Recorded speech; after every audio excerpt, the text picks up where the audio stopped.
Hello everyone, आपका इस channel पे स्वागत है। और आज की हमारी कहानी की स्टार्टिंग जितनी खूबसूरत है उतनी ही एंडिंग उसकी खूबसूरत है। तो चलो शुरू करते हैं।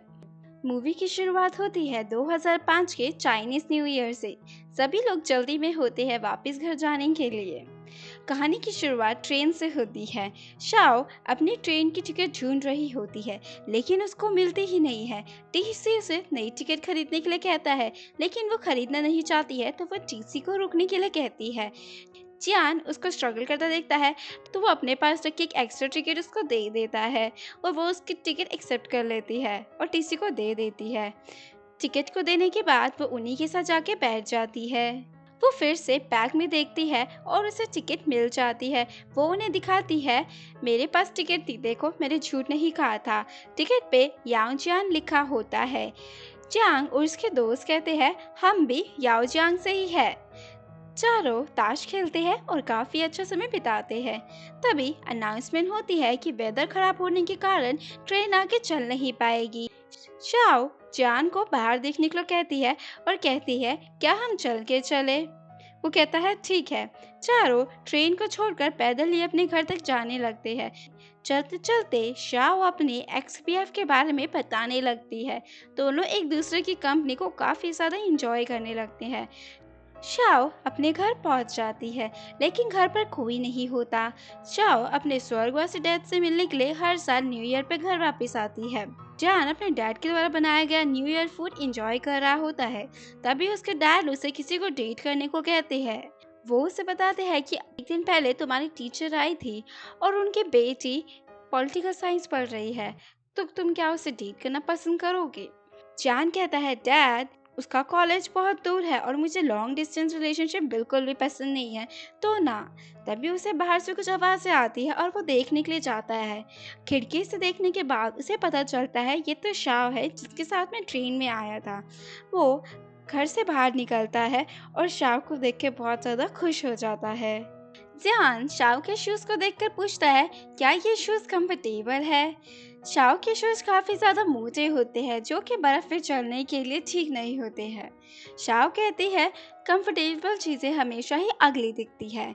शाओ बर्फ में फिसलने लगती है तो जान उसको संभालता है। शाओ से कहती है, तुम अपने घर के सामने पड़ी बर्फ को साफ क्यों नहीं करते हो? तो जान उस पे कहता है कि तुम क्यों नहीं करती? ये बोल के दोनों हंसने लग जाते हैं। तभी जान के डैड बाहर आते हैं और दोनों को बात करते देख लेते हैं। वो शाव को न्यू ईयर डिनर के लिए घर पे इनवाइट करते हैं। शाव उनके साथ डिनर करती है। जान की आंट शाव को रिलेशनशिप एडवाइस देती है। शाव इस पर कहती है, अगर मैं कोई अच्छा पार्टनर ढूंढने में नाकाम रही तो अगले साल भी मैं आप लोगों के साथ ही न्यू ईयर सेलिब्रेट करूंगी। सब इस बात को सुन के खुश हो जाते हैं। डिनर के बाद जान शाह को छोड़ने के लिए जाता है। वो उससे पूछता है कि तुम घर वापस क्यों आई हो जब यहाँ पे कोई रहता ही नहीं है। शाह उसे बताती है कि मेरे डैड अकेला फील करते, इसलिए ही मैं आई हूँ। वो कहता है, तुम बिल्कुल अलग हो, तुम्हें कार्ड्स खेलने आते हैं, तुम ड्रिंक करना जानती हो और तुम कर्स भी करती हो, तुम बहुत ही अमेजिंग हो। वो कहता है, तुम्हारे बारे में ऐसा कुछ भी है जो मैं नहीं जानता? शाओ कहती है, अभी बहुत सी ऐसी बातें हैं जो तुम मेरे बारे में नहीं जानते। इसके बाद दोनों बीजिंग के बारे में बात करना शुरू कर देते हैं, जहाँ पे दोनों ही काम कर रहे होते हैं। तभी न्यू ईयर फायरवर्क शुरू हो जाता है। दोनों अपने न्यू ईयर की विश बोलते हैं। चांग कहता है, मुझे एक अच्छी जॉब चाहिए। शाओ कहती है कि मुझे बीजिंग में रहने वाले लड़के से शादी करनी है जिसके पास खुद का घर हो और एक अच्छी जॉब हो। 2006 शुरू हो जाता है। दोनों वापस बीजिंग चले जाते हैं और अपनी स्ट्रगल भरी जिंदगी शुरू कर देते हैं। शाओ जियांग और उसके दोस्त के साथ डिनर पर मिलने के लिए जाती है। वहाँ पर वो अपने नए बॉयफ्रेंड को लेके जाती है, जिसे देख के चांग को बिल्कुल भी अच्छा नहीं लगता। शाओ अपने नए बॉयफ्रेंड की स्टडी क्वालिफिकेशन, जॉब, उसके घर की बहुत तारीफ करती है। इसके बाद सब चीयर करते हैं, लेकिन शाओ का बॉयफ्रेंड उसे पीने नहीं देता और कहता है, मेरी मॉम ने कहा है कि लड़कियों को पीना नहीं चाहिए, और उसके हाथ से गिलास लेकर खुद ही पीने लग जाता है और बाद में वो बहुत ज़्यादा ड्रंक हो जाता है। जान शाओ की मदद करता है उसको घर तक छोड़ने में। इसके बाद जान उससे पूछता है, क्या ये तुम्हारा ख्याल रखता है? वो कहती है, हाँ।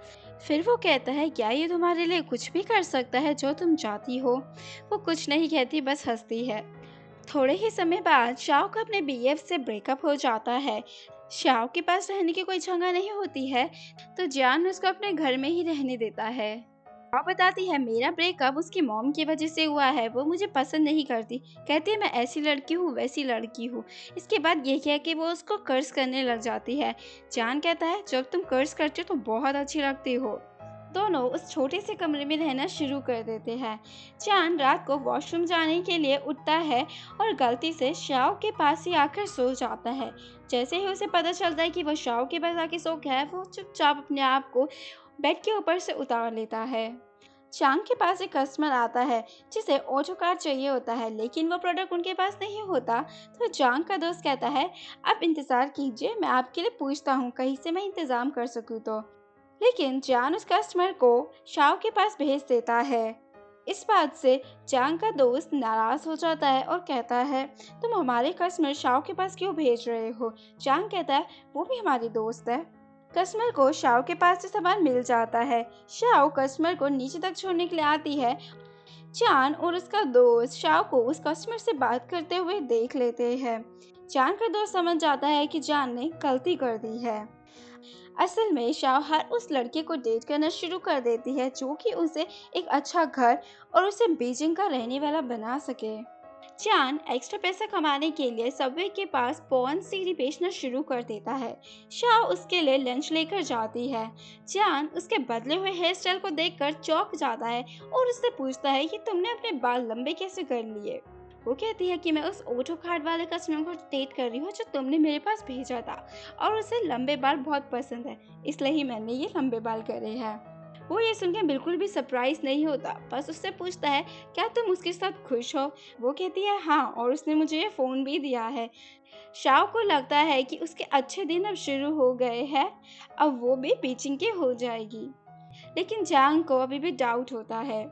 जांग उससे पूछता है कि वो न्यू ईयर पे तुम्हारे साथ क्यों नहीं है। शाओ कहती है उसको ऑफिस में कुछ काम था इसलिए वो आ नहीं पाया। जांग को उसकी बात पे विश्वास नहीं होता। न्यू ईयर के दिन जान शाम को अकेला देख के बुरा फील करता है, तो कहता है चलो मैं तुम्हें मॉल लेके जाता हूँ और हम साथ में न्यू ईयर सेलिब्रेट करेंगे। दोनों मॉल चले जाते हैं। वहाँ पर वो बिग स्क्रीन में खुद को देख के हाई कर रहे होते हैं। तभी उसको अपना बॉयफ्रेंड दिखाई देता है जो कि अपनी वाइफ और बच्चे के साथ होता है। उसको देख के शाह का तो दिल ही टूट जाता है और चांद को उसके लिए बहुत बुरा लगता है। 2008 शुरू हो जाता है। जान शाह को कहता है तुम चिंता मत करो, मैं बहुत ही जल्द अमीर बन जाऊंगा और फिर मैं 8 घर बेचिंग में खरीदूंगा जिनमें से मैं तुम्हें 2 दे दूंगा ताकि तुम मेरी नेबर बन जाओ। शाह से पूछती है ये कब तक होगा। वो कहता है कम से कम 3 साल तो लगेंगे ही।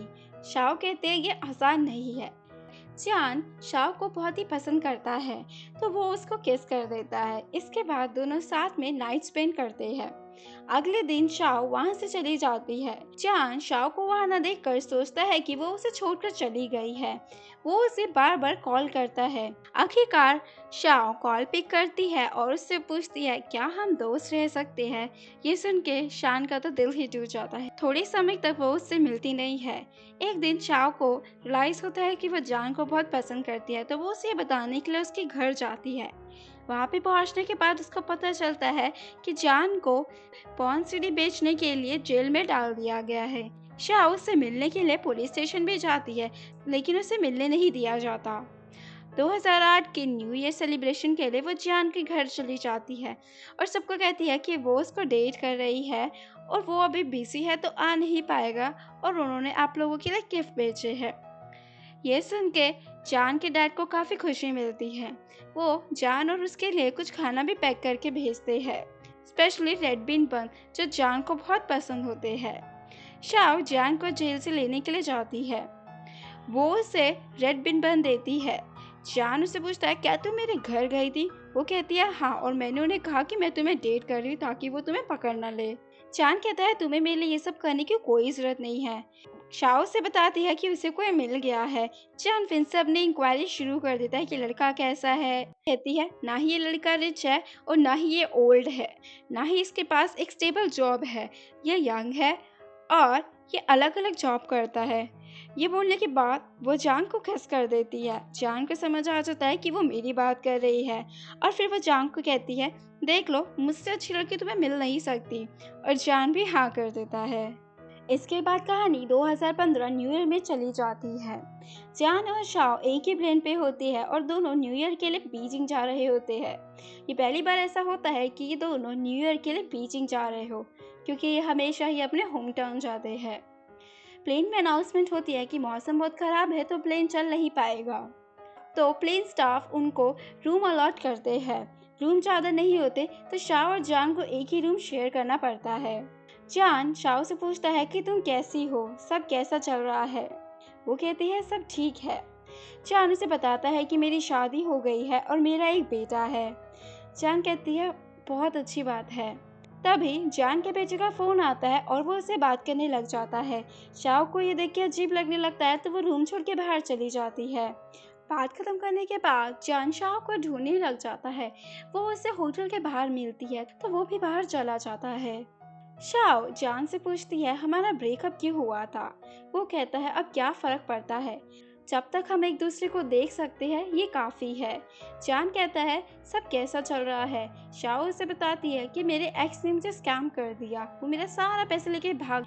ये सुन के जान को उसके लिए टेंशन होने लगती है तो शाओ हंसने लगती है और कहती है देखा तुम टेंशन लेने लगे, ऐसा कुछ भी नहीं है। असल में मेरी शादी हो चुकी है और अगले साल मैं अमेरिका शिफ्ट होने वाली हूँ। हमने वहाँ पे बेवरली हिल्स में घर भी ले लिया है। ये सुन के जान कहता है मुझे समझ नहीं आता दोनों में से कौन सा ट्रुथ है। शाओ कहती है देखा तुम मुझे ट्रस्ट भी नहीं करते। वो कहता है यह बहुत डिफिकल्ट है। स्टोरी वापस पास 2008 में चली जाती है। जान अपने गेमिंग प्रोजेक्ट पे काम कर रहा होता है। वो एक ऐसी गेम डेवलप कर रहा होता है जिसके अंदर हीरो का नाम है यान और हीरोइन का नाम है केली। दोनों जब तक एक दूसरे से अलग रहेंगे तो उनका वर्ल्ड कलरलेस रहेगा। जैसे ही वो दोनों एक दूसरे को मिल जाएंगे उनका वर्ल्ड फिर से कलरफुल हो जाएगा। ये सुन के शाओ से कहती है क्या होगा अगर यान कभी केली को मिल ही नहीं पाया। जान कहता है ऐसा बिल्कुल भी नहीं होगा, एक ना एक दिन वो एक दूसरे को जरूर मिलेंगे, वो दिन जरूर आएगा। एक दिन शाओ जान से पूछती है अगर हमारा ब्रेकअप हो गया तो हमें एक दूसरे से नहीं मिलना है। वो कहता है नहीं, मैं तुमसे मिलूंगा ताकि मैं जान सकूं कि तुम कैसा कर रही हो। जान कहता है मैं नहीं चाहता कि तुम मुझसे ब्रेकअप करके खुश रहो और ना ही मैं ये चाहता कि तुम दुखी रहो, क्योंकि अगर तुम ब्रेकअप करने के बाद किसी और के साथ खुश रहोगे तो मुझे बुरा लगेगा। ये सुन के वो हंसने लग जाती है। समय काफी तेजी से बीत रहा होता है। 2009 भी आ जाता है। दोनों जान के दोस्तों के साथ न्यू ईयर सेलिब्रेट करने के लिए जाते हैं। जान अपने दोस्तों के लिए कुछ खाना लेके जाता है और वो डिसाइड करता है कि वो ही पार्टी थ्रो करेगा। बीच में वो वॉशरूम जाता है, तब वो अपने दोस्तों को बात करते हुए सुन लेता है कि जान इतना फेंक क्यों रहा है, उसके पास तो पैसे भी नहीं है तो उसको दिखावा नहीं करना चाहिए। जान को ये सब सुन के बहुत बुरा लगता है और वो वापस अपनी सीट पे चला जाता है और बहुत ज़्यादा शराब पी लेता है। जान जब बिल देखता है तो उसके पास उतने पैसे नहीं होते हैं। ये बात जान का दोस्त बखूबी जानता है तो वो कहता है अभी मैं पे कर देता हूँ, जिस दिन तुम बड़े आदमी बन जाओगे उस दिन तुम हमें बड़ी पार्टी देना। जान कुछ कहता नहीं है। इसके बाद दोनों जान के डैड के घर चले जाते हैं।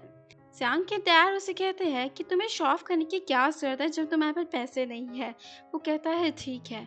दोनों वापस बीजिंग चले जाते हैं।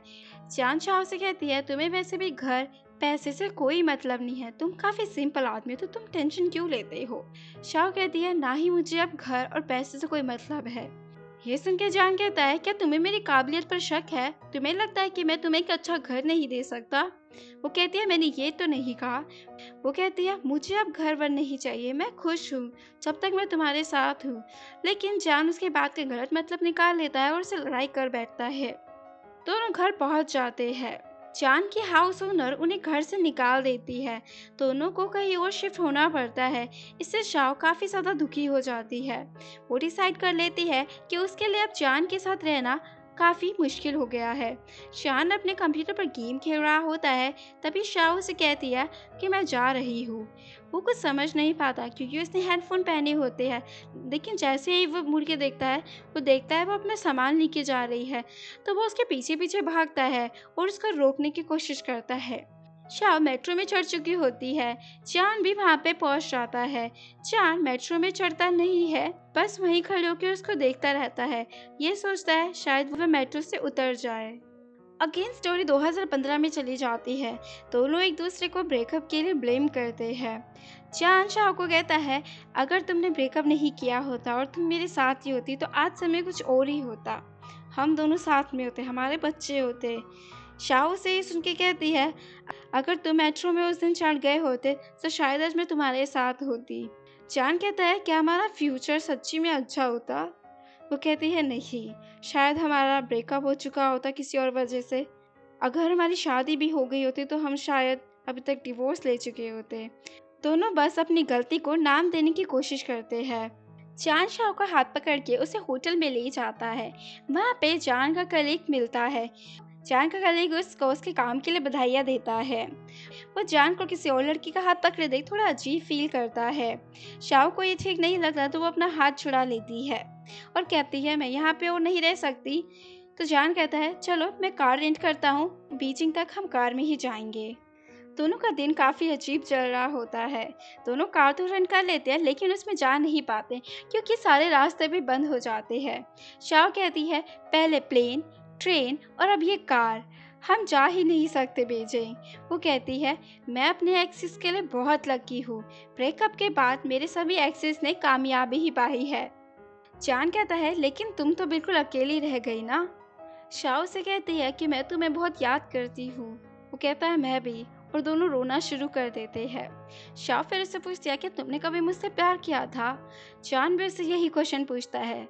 शाओ चुप हो जाती है और फिर कहती है, हाँ मैंने किया था। ये सुन के चांद रोने लग जाता है और उसे गले लगा लेता है और कहता है, मैं तुम्हारे लिए कुछ भी नहीं कर सकता, मैं करना चाहता हूँ फिर भी नहीं कर सकता। अब स्टोरी वापस पास में चली जाती है। 2010 शुरू हो चुका होता है। ब्रेकअप के बाद से चांद सोच लेता है कि वो सब कुछ पाकर दिखाएगा जो शाओ चाहती थी। वो अपनी गेम यान और कैली को लॉन्च कर देता है। उसका उसे बहुत ही अच्छा रिस्पॉन्स मिलता है और इसे कंपनी साइन कर लेती है। शाओ को उसकी कामयाबी के बारे में टीवी पर आ रहे उसके इंटरव्यू से पता चलता है। टीवी पर उसे देखकर शाओ को काफ़ी ज़्यादा अच्छा लगता है क्योंकि अब उसके पास एक अच्छी जॉब थी जो वो हमेशा से चाहता था। चांद अपनी पहली सैलरी से सबसे पहले घर खरीदता है ताकि वो शाओ को वो घर दे सके। चांद 2011 के न्यू ईयर के लिए शाओ को वापस घर चलने के लिए पूछता है और कहता है कि मेरे डैड तुम्हें बहुत याद करते हैं। मेरे में इतनी हिम्मत नहीं है कि मैं उन्हें बता सकूं कि हमारा ब्रेकअप हो गया है। शाओ एक आखिरी बार चलने के लिए तैयार हो जाती है। वहाँ पर चांद उसे वापस उसके साथ आने के लिए कहता है। वो कहती है, मैं तुम्हारे साथ वापस नहीं चल सकती। चांद से कहता है, मैंने तुम्हारे लिए घर भी खरीद लिया है, अब हमारे पास वो सब कुछ है जो तुम हमेशा से चाहती थी। वो कहती है, अब मुझे ये सब नहीं चाहिए, मैं बदल चुकी हूँ, मैं पहले जैसे नहीं रही हूँ। चांद कहता है, मुझे तुम्हारा समझ नहीं आता, तुम क्या कह रही हो? वो कहती है, मैंने तुम्हें क्राइसिस में छोड़ा था, तो तुम्हें ऐसा क्यों लगता है कि मैं तुम्हारी खुशियों में तुम्हारे साथ रह सकती हूँ? ये बोल के वो वहाँ से चली जाती है। दोनों काफी लंबे समय तक एक दूसरे से मिलते नहीं है। स्टोरी वापस प्रेजेंट में आ जाती है। 2015 शान शाओ को घर तक छोड़ देता है। शाओ उसे फेयरवेल विश करती है। चांद कहता है, तुम्हें ऐसा लड़का जरूर मिलेगा जो तुम्हारे लिए कुछ भी कर सकता है, जो तुम्हें हमेशा खुश रखेगा। चांद घर पहुंचकर उससे अपने डैड का लेटर भेजता है। वो लेटर उसके डैड ने शाओ के लिए लिखा होता है मरने से पहले। शाओ घर पर उस टिकट को देख रही होती है जो कि जान ने उसको दी होती है ट्रेन में। तभी उसके दरवाजे पे दस्तक होती है और उसे वो लेटर मिल जाता है। लेटर पढ़ने के बाद वो बहुत ज़्यादा भावुक हो जाती है। उस लेटर में जांग के डैड ने लिखा होता है कि वो हर साल शाओ के लिए रेड बिन बन बनाते हैं लेकिन उसको भेज नहीं पाते क्योंकि उनको उसका एड्रेस ही नहीं पता। और वो कहते हैं कि एज अ पेरेंट मैं बस तुम्हारी खुशियाँ चाहता हूँ, मुझे इससे मतलब नहीं है कि तुम किससे शादी करती हो, कितना कमाती हो। मुझे पता है कि तुम दोनों का ब्रेकअप हो गया है, कभी सोचा नहीं था ऐसा होगा, लेकिन जब तक तुम एक दूसरे के खिलाफ किसी तरह की कड़वाहट नहीं रखते हो और एक दूसरे को उसी तरह ट्रीट करते हो जैसे तुम करते थे, तब तक सब सही है। लास्ट में वो कहते हैं, अपना ध्यान रखना और घर का खाना खाना। इसी के साथ लेटर की एंडिंग होती है। लेटर पढ़ लेने के बाद शाओ जान के द्वारा बनाई हुई इसकी पहली गेम यान और कैली को ओपन करती है। गेम एंड हो जाती है। दोनों का वर्ल्ड कलरलेस होता है क्योंकि दोनों एक दूसरे से अलग होते हैं। धीरे धीरे करके दोनों एक दूसरे के पास आते हैं और उनका वर्ल्ड फिर से कलरफुल हो जाता है। उसी के साथ शाओ और जान का वर्ल्ड भी फिर से कलरफुल हो जाता है, जो कि उनके ब्रेकअप के बाद से कलरलेस था। ऐसा इसलिए होता है क्योंकि वो जानते हैं कि वो एक दूसरे को अभी भी उतना ही प्यार करते हैं जितना कि वो पहले करते थे। बस फ़र्क इतना है कि वो अब एक दूसरे के साथ नहीं है। और इसी के साथ मूवी की एंडिंग होती है। ये मूवी हमें बताती है कि हम लाइफ में कुछ ऐसी गलतियाँ कर जाते हैं जिनका रिग्रेट हमें आगे जाके होता है। सेम शाओ के साथ हुआ जब उसने चान के साथ ब्रेकअप कर लिया। बट इन द एंड दोनों एक दूसरे को अभी भी उतना ही पसंद करते हैं जितना कि वो पहले करते थे और एक दूसरे की केयर करते हैं। Thank you for watching this video. Bye.